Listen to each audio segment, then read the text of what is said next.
Title: Grace, the elegance of beauty and kindness. Meaning: today, we're discussing the word grace. Grace is a noun that represents the quality of being elegant, beautiful, or kind. It signifies the beauty of both physical and moral elegance. Pronunciation: pronouncing grace is simple ɡreɪs, with a soft G and clear enunciation. Use in a sentence. For example, her grace and poise made her stand out in any crowd, and her kindness touched the hearts of all who met her. Importance: grace encompasses both physical and moral beauty, emphasizing the value of elegance and kindness in our lives. Conclusion: in summary, grace is a word that represents the beauty and kindness that elevate our experiences and interactions.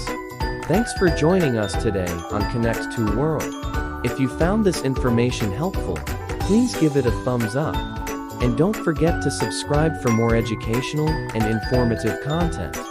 Stay tuned for our next word exploration.